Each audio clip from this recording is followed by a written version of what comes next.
I got bit by the travel bug and really realized how powerful travel was for me mentally, emotionally, spiritually, just helping me figure out what I wanted out of life. At 22, I don't think a lot of us know what we want out of life yet or who we are. And so travel was really giving me a lot of the answers to my unasked questions. Something clicked and I said, I want to be a travel coach. Like, I want to take what it is I know and love about travel and help transform the lives of others. It was during the pandemic, I should say, that really opened my eyes to like, this is really could be something because the pandemic allowed people in the travel industry and travelers and people in other, industries to pause and think about the businesses that they had and the values that they have and being able to get into that shift in that mindset from I have to do it all and I can do it all to Yeah. what should I really be focusing on that is going Yeah. to be the biggest drivers for those goals that we have. Meet Sahara Rose DeVore, founder and CEO of the Travel Coach Network, the world's first ICF-accredited certification for travel coaches across 40 plus countries. Sahara, welcome to the show. Welcome to another episode of the Executive Edge. Today's guest, we have Sahara Rose DeVore, founder and CEO of the Travel Coach Network, the first ICF accredited travel coaching certification platform. Was started as a solo travel to 84 countries, evolved into a new category inside the hospitality industry, positioning travel not just as leisure, but as transformation. Sahara, welcome to the episode. Thank you so much for having me today, Kamal. So, with my guests, I always like to go into the origin story, right? So, you didn't grow up traveling. At 22, you bought a one-way ticket to Ireland and spent the next decade solo traveling to 84 countries. At what point did travel stop being exploration and start becoming a thesis? Yeah, that's a great question. So, I actually got my degree in hospitality and tourism management in 2010, and I didn't want to do any of the jobs I had learned about or heard about. I was living in the big city of Chicago, so there's a lot of opportunities, but I didn't want to just get paid to quote unquote travel for business. I wanted to be able to actually travel a little bit, so I bought that one way ticket to Ireland and I went to backpack Western Europe. I'd always heard about backpacking Europe. It was a growing trend back then. And I thought I would come back home and figure out my life. I got bit by the travel bug and really realized how powerful travel was for me mentally, emotionally, spiritually, just helping me figure out what I wanted out of life. At 22, I don't think a lot of us know what we want out of life yet or who we are. And so travel was really giving me a lot of the answers to my unasked questions. And the majority of that decade that I traveled, I still struggled to figure out what I wanted to do as a career path. I had traveled during a really prime time in the travel industry. There was a rise of social media and technology and the impact that those had on travel. And there became travel bloggers and influencers and travel advisors or travel agents turned to travel advisors. So all these different things happening. And I was like, but still doesn't align with how much I believe in the power of travel. There has to be something more. And so I always gave myself the age of 30. I said, I don't know why, but I said, when I'm 30, seems like, that's far enough right now, then I'll figure out my life. And 30 came about. In the meantime, I just kept traveling. And that's when I realized, like, hey, I guess I have to create something because I didn't find and I didn't want to settle for something. And I knew that there was such a powerful thing that travel had on us as human beings that wasn't being reflected in the tourism industry. And that's when I decided to become a wellness travel coach myself. Nice. Yeah. So, like you said, you turned 30 and you couldn't find a career aligned with your belief in transformative travel. What made you decide to build a category instead of joining the existing industry? So when I was 30 and I was like, okay, I guess I'm gonna have to figure out like what can I do? What can I create? I had no clue. I didn't have a background in business. I didn't have an idea of what I wanted to do. So I just started researching how to start an online business. What are people doing? What are they doing in travel? How are people making money? And I came across the coaching industry. And that was the first time I was really exposed to this booming industry of health, life, wellness, business coaches. And something clicked and I said, I want to be a travel coach. I want to take what it is I know and love about travel and help transform the lives of others. And so that's what inspired me to start my own wellness travel coaching business. But I'm my because of my personality, I'm not someone who feels like they need validation or proof of anything. It really was a gut instinct that I had that this is what I've been looking for all along. Nice, nice. You launched the Travel Coach Network in 2018, and people called it woo woo, right? Who were the first people that said yes? And what convinced them this wasn't just mindset coaching with a travel twist? Yeah, yeah, it took a long. We still educate to this day. So 6.5 years later, we're still educating on what is travel coaching, but it's a lot more accepted and understood these days because of the shift that's happening in the travel industry as a whole, centered around transformation and meaningful travel and more emotions put into. And this why for travel, we see it across all these different articles and publications and reports that have been coming out since the end of last year. Forbes and Booking.com and Globe Trender and Hilton Hotels talk about this why for travel. And that's really what the Travel Coach Network was built upon and what travel coaching is all about. So, yeah, I mean, over the years, there's going to be a lot of naysayers. There's going to be a lot of people who have their own opinions about what you do. But that just really forced me to get crystal clear on what travel coaching is and what it isn't and how we're different, and what we align with and what our values are versus what the industry has always put up as your only options and the only thing that, has been done before. And so, yeah, I mean, it's been a journey, but, luckily people believed, people aligned because I knew in my heart of hearts of all the hundreds of thousands of conversations that I had with other travelers that travel really is a powerful tool for us, but that really wasn't being reflected in the travel industry. So I knew others would believe in it. I just had to spread the awareness about it. Right. Okay. And at what moment did you realize this wasn't just an idea, but this was actually scalable? Well, I don't know if there was like a particular moment because it's just been a lot of grind over the past 6.5 years. I'm a one woman show luckily, I'm so grateful for the freelancers that help me now.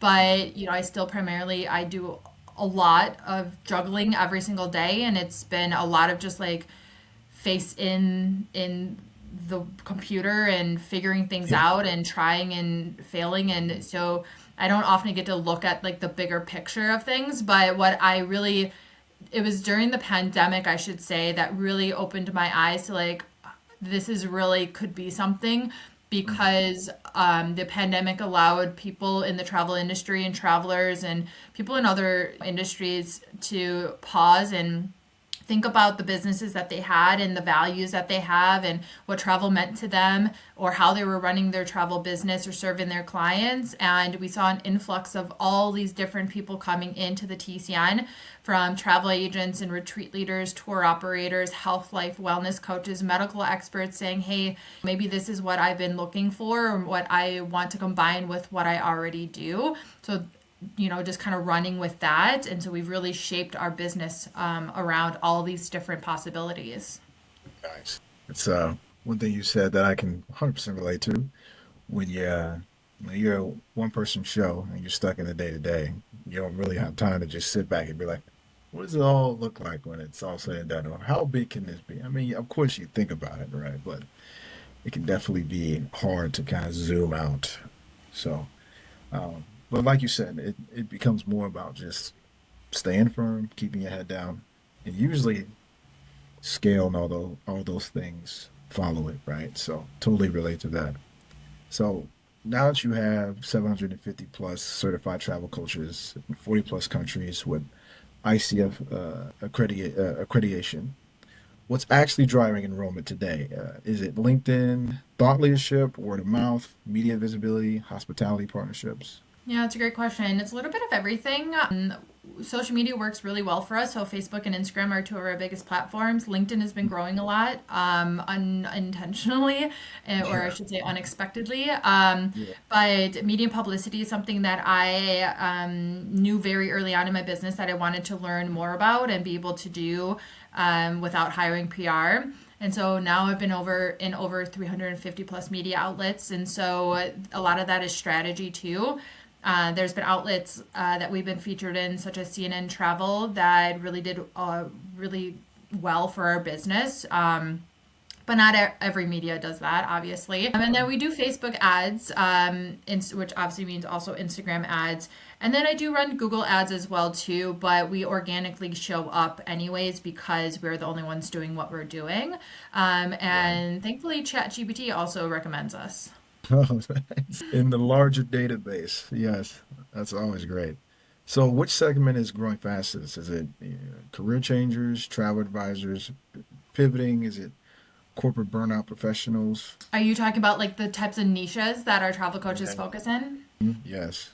Yeah, so I think a couple different ones really stand out to me. The women 50 plus industry is really booming. That as a Mm. whole, we partner with platforms like Journey Woman and Solo Traveler, and they have a lot of evidence around this.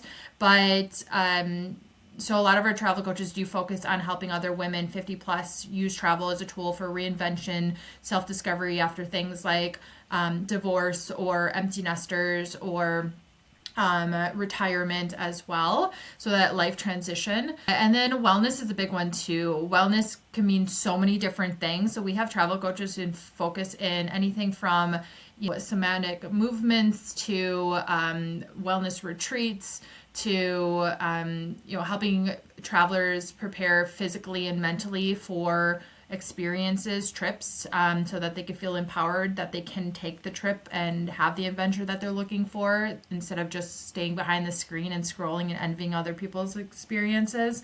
So, I'd say wellness in that women travel, especially women plus travel industry, are really on the rise. Okay. Okay.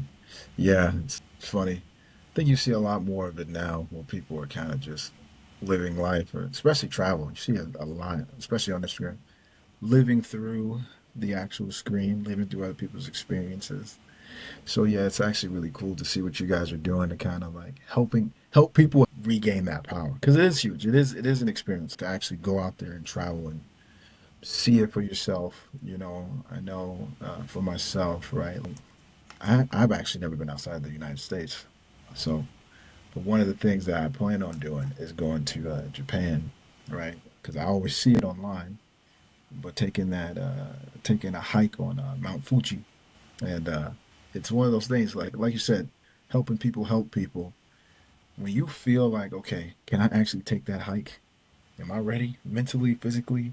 It's a whole different like resonance, right? So really cool, really cool. Let's talk a little bit about like scaling, right? Monetization, right? So your revenue model is like certification based, right? But there's also a lot of B2B opportunity with destinations, hotels, and hospitality brands. Where does the real leverage sit today? Is it enrollment partnerships, like licensing? Is it events? Yeah, so we run a couple different revenue stream models. Obviously, our main one is our flagship programs, our digital products, our courses, our programs. But paid partnerships and sponsorships for our virtual events are probably our second. We do run a monthly subscription membership club as well. We have various other smaller products, upsells here and there too. And then we do referrals. We have affiliates.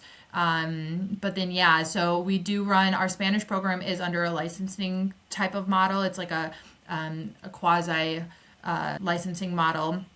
And so generate revenue off of those. So we're going to be expanding into other languages in the near future. Mm. And then, yeah, we're looking into doing things like white labeling our programs because we have realized that a lot of other hospitality companies and tourism companies like hotels and cruise lines have been interested in what we're doing as well. And that could be really applied really well to their sales or staff training and even just their products that they provide to travel advisors. Nice. So if you had to double down revenue without doubling complexity, Which lever would you pull? Are as of right now or like in the future? Let's say right now. Yeah.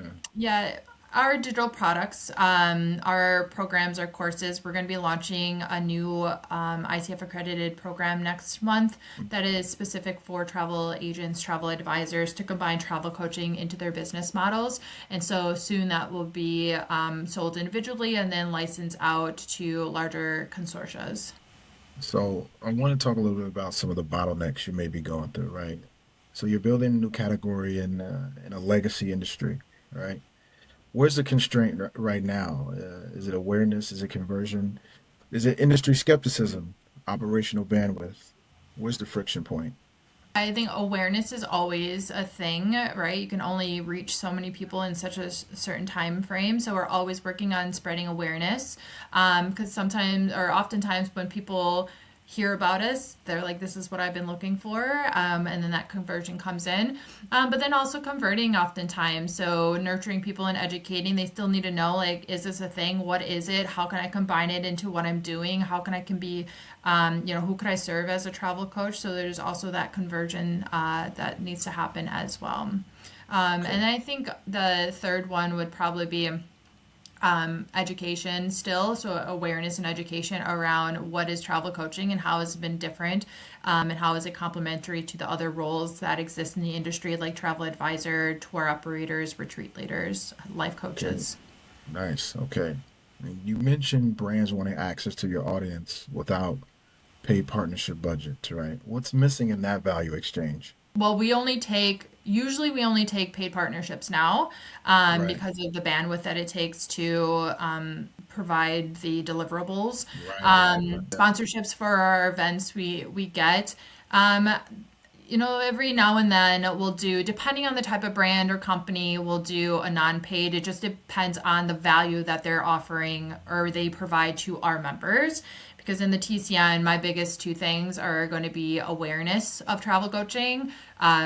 When it comes to partnerships and sponsorships, awareness of travel coaching as well, or the value that they provide to our members, our coaches. So whether they can help them create new revenue streams, whether they can help them enhance the experiences of their clients, whether they can help them in their business or something else. Okay. Okay. So if we fast forward to the next 12 to 24 months, you said your goal is 1,000 coaches by 2026 this year and $1 million in lifetime revenue, right? What has to happen operationally for that to become inevitable? We've expanded our team already this year, so really putting people in roles that are able to focus on these different departments, like partnerships and sponsorships, like our marketing and content and our ads, and then building out the products because my attention as the owner has to be delegated into areas that makes the most amount of sense and can bring in that revenue versus doing all these small tasks that we're so used to doing as business Yeah. owners that we Yeah. can delegate on over to someone else. So being able to get into that shift in that mindset from I have to do it all and I can do it all to Yeah. what should I really be focusing on that is going Yeah. to be the biggest drivers for those goals that we have and who can fit in to be able to do the other things. That's huge, man. You talk about properly delegating so you can focus on high level stats. That's huge. That's huge, especially as you talk about dreams and ambitions of growing, right? If the industry finally embraces this transformative travel, right, and they embrace it at scale this year, how does TCM position itself as the infrastructure, not just the voice? Well, through our products and our courses, helps people understand how exactly can they incorporate this concept into their business models, into their services, into how they want to show up in their business and the type of business that they want to have. And it's beyond just transformation. It's, this new sense of luxury and this new sense of wellness, and that it's not just these pillars that the industry has put up, these silos, I should say, and say, like, you must fit into one of these buckets. But all of these different kind of categories across the entire industry are shifting to one that's a lot more meaning, and travel coaching is at the heart of that because it helps the travel expert learn how they can actually have the skills to guide their clients and help them make better decisions on where to go and what to do. Sahara, this has been great. Before we wrap up, where should people go if they want to learn more about you, about the Travel Coach Network, or connect with you directly? Well, you can find I'm Sahara Rose, the travel coach, across all of the platforms, or you can find us at the Travel Coach Network across all of our platforms, or thetravelcoachnetwork.com. Nice. Sahara, again, thank you. I really appreciate the conviction and long-term thinking you brought to this conversation. This has been another episode of The Executive Edge. I'm your host, Kamel Holmes. Thank you guys for listening, and I'll see you guys in the next one.